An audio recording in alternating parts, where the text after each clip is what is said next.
Oke, всем привет, дорогие друзья. Добро пожаловать на мой канал Truapertena.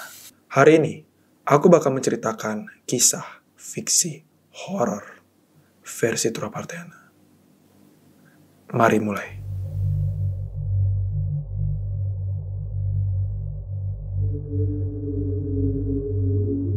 Di sebuah rumah tua, di salah satu desa yang ada di Bali, tinggallah dua orang anak laki-laki. Sang kakak bernama Putu dan adiknya bernama Made. Jadi mereka ini tidak tinggal berdua doang di rumah, tapi juga bersama neneknya yang dipanggil dengan sebutan Niang. Orang tua kakak beradik ini sudah tidak ada. Orang tua mereka meninggal disebabkan karena ibunya sakit dan bapaknya kecelakaan. Maka dari itu, yang seharusnya nenek merawat mereka, tapi merekalah harus mencari duit untuk merawat neneknya sendiri. Namun dua orang bersaudara ini memiliki sikap yang berlawanan. Kakaknya adalah orang yang pemberani dan sedangkan adiknya penakut. Ketakutan adiknya dimulai setelah Niang tinggal bersama dengan mereka di rumah. Niang tinggal di atas, sedangkan Putu dan Made itu tinggal di lantai bawah. Setiap hari, kakak beradik ini harus membawakan makanan dan minuman untuk Niang di atas. Namun anehnya, mereka itu membawa makanan tersebut hanya sekali dan itu pun pada waktu pukul 2 pagi. Dan makanan yang harus mereka beri juga itu tidak sesimpel makanan mereka. Setiap hari, Niang harus makan ceker ayam sebanyak 3 biji. Dan semangkok nasi putih yang diiriskan bawang putih. Dan khusus di hari Kajang Kliwon, Niang harus dibawakan makanan sushi. Sup pakai nasi. Aktivitas di pukul 2 pagi itu bukan tugasnya Made, namun adalah kakaknya sendiri yaitu Putu. Ya, Putu ini memang sangat berbakti kepada orang tua. Ya, jadi dialah yang selalu memberikan makanan untuk neneknya sendiri. Dan sedangkan Made itu hanya tidur karena dia beralasan bahwa dia tidak bisa memberi makanan karena ngantuk. Ada waktu ketika Putu bernegosiasi kepada Made untuk giliran aja membawakan dia makanan. Namun Made mengatakan kalau dia itu tidak bisa karena dia sangat ngantuk pada jam tersebut. Sudah 2 minggu Niang tinggal di rumah dan Made merasakan ada kejanggalan di rumahnya. Di suatu malam, Made ingin pergi ke toilet. Dan jarak toilet tersebut itu hanya 10 kaki dari kamarnya. Waktu itu dia bangun sekitar setengah 12 malam. Dan perjalanan menuju toilet itu harus melewati tangga lantai 2. Ketika dia berjalan, dia merasakan ada suara kaki dan tongkat berjalanan di sekitar lantai 2. Dan Made pun mulai ketakutan dan bergegas menuju toilet. Oke, jadi lampu dapur dekat toilet itu menyala, dan Made memutuskan untuk membuka pintunya sedikit saja, agar dia tidak ketakutan. Ketika dia buang air kecil, Made mendengarkan seseorang yang sedang melanturkan sebuah kidung, yang pernah ia dengar sejak kecil. Suara kidungnya seperti ini.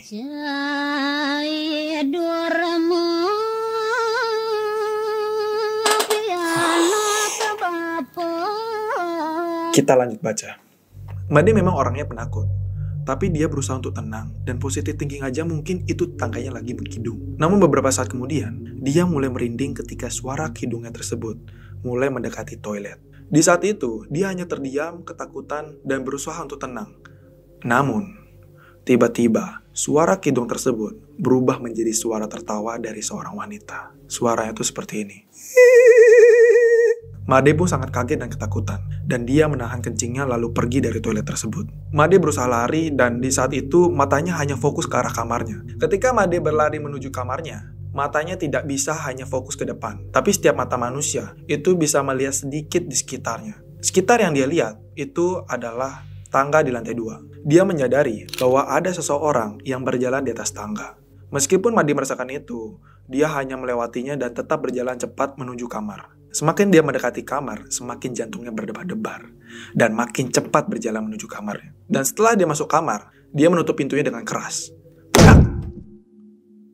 Lalu kakaknya terbangun dan bertanya, "Weh Made, ngapain ribut? Badah!" Wajah Made pun sangat pucat dan dia ngos-ngosan setelah kejadian itu.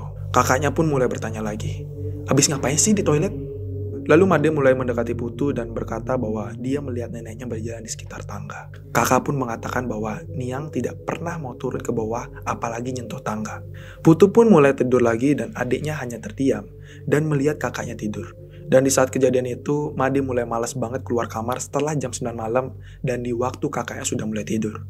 Minggu ketiga sudah berlalu. Made belakangan ini mulai berdiam diri dan hanya sekali menjenguk neneknya ke atas. Pada suatu malam, Made mulai bingung dengan sikap kakaknya yang belakangan ini pulang terlalu malam. Dan di hari itu juga, Made mulai ketakutan ketika dia di kamar sendirian. Lalu Made menelpon kakaknya. "Halo, Blitu, kapan Ki pulang? Cepet sini." Putu menjawab sangat cepat dan dia mengatakan bahwa mungkin dia tidak bisa pulang karena harus lembur untuk mengurusi pekerjaan di perusahaan. Di saat itu, Made semakin ketakutan. Sebenarnya dia tidak mempermasalahkan hal itu jika kakaknya pulang sebelum jam 2 pagi. Namun Putu pun malah berpesan kepada adiknya untuk memberi makanan kepada Niang sebelum jam 3 pagi. Made hanya terdiam dan kebingungan. Dan tiba-tiba, pesan terakhir dari kakaknya adalah Made harus mempersiapkan makanan sushi, yaitu makanan untuk hari Kajang Kliwon. Karena gemetaran ketakutan, Made memutuskan untuk menelpon beberapa temannya untuk mengajak menginap bareng di rumahnya. Namun tak ada satupun teman yang bisa, karena Made ngajaknya itu mendadak dan di hari itu juga sudah pukul 10 malam. Semakin lama, waktu semakin berlalu, dan waktu sudah mulai memasuki pada pukul 1.30. Namun Made masih berbaring di kasur, dan dia hanya bersembunyi di balik selimut. Dan setelah itu, waktu sudah menunjukkan pukul 2 pagi, dan dia masih saja di kasur. Tiba-tiba, kakaknya menelpon dan dia sangat senang. Namun kakaknya malah bertanya, "Niang sudah dibawain makanan, Dek?" Made pun sangat kesal dan memohon kakaknya agar cepat pulang dan memberi makanan untuk Niang. Kakak Made berharap dan berpesan kepadanya agar Made tetap menghormati orang tua dan memberi makanan sesuai kemauan mereka. Karena kita sendiri akan tua, yang dimana bakal bernasib sama seperti orang tua pada umumnya. Made berpikir kembali, dan akhirnya dia memutuskan untuk membawakan Niang makanan. Baru keluar dari pintu kamar, dia sudah gemetaran. Lalu, dia menuju dapur dan mempersiapkan makanan dan minuman untuk neneknya. Setelah makanan siap, dia mulai berjalan menuju lantai 2. Akhirnya sudah sampai di lantai 2 dan Made tidak merasakan apapun selain bau balsam di sekitar ruangan lantai. Ketika di depan pintu, baunya berubah menjadi bau dupa yang baru saja dihidupkan. Bau dupa itu semakin harum, yang membuat Made itu semakin merinding ketika masuk kamar neneknya. Dan akhirnya Made memberanikan diri untuk mengetok pintu itu dan berkata, "Niang, ini Made." Namun Niang tidak menjawab apapun dan Made mulai kebingungan harus gimana. Made mencoba membuka pintunya dan dia sangat amat ketakutan ketika dia melihat nenek sendiri duduk di kursi goyang dekat jendela dengan rambut terorek berantakan. Made masih tetap terdiam di depan pintu dan mencoba memanggil neneknya, "Niang, ini Made, mau ngasih Niang makan ya?" Niang pun gak menjawab dan hanya menggoyangkan kursi goyangnya. Kaki Made semakin bergetar dan dia berpikir mungkin neneknya sudah tua dan susah mendengar perkataan Made. Lalu dia memutuskan untuk mendekati neneknya. Made bergegas menaruh makanannya dan berkata, "Ini ya Niang makanannya." Lalu dia cepat-cepat pergi ke kamar. Ketika dia berjalan menuju pintu, neneknya tuh tiba-tiba berkata, "Gus, suapin Niang ya." Made pun semakin ketakutan dan tidak bisa berbuat apa-apa. Lalu Made duduk di kasur dan mulai menyuapin neneknya. Ketika neneknya mengunyah makanan, dia menatap Made dan sangat senang ketika Made menghampirinya. Niang pun mulai mengusap kepala Made dan berkata, "Aduh Gus, Ustaz yang nyengakin cucu, aduh Gus." Wajah Made sangat bingung dan dia tetap menyuapin neneknya.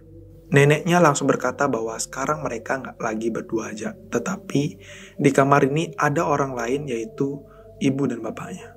Sejak bapak dan ibu Made meninggal, Niang merasa sedih dan mulai tinggal di kamar ini, karena ini bekas kamar ibunya. Niang menceritakan bahwa ibunya meninggal bukan karena nenek sendiri, tetapi karena ibunya tidak bisa membayar hutang kepada makhluk astral di dunia lain. Ibu Made menggunakan susu agar dia memiliki ekonomi yang sangat baik dan mulai tidak memuja Tuhan.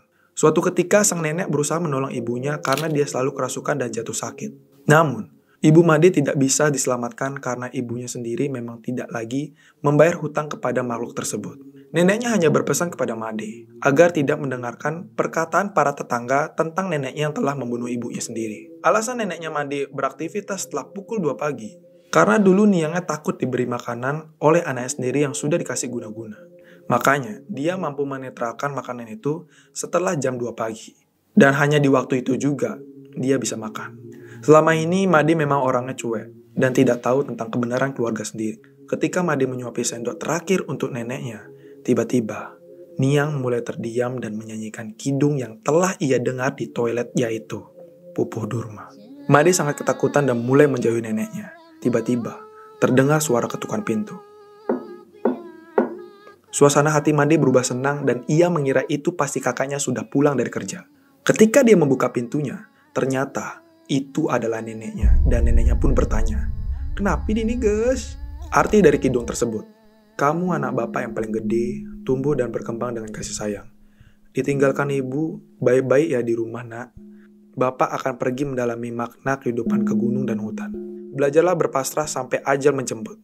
Oke, mungkin segitu aja cerita fiksi horor versi Turapartena.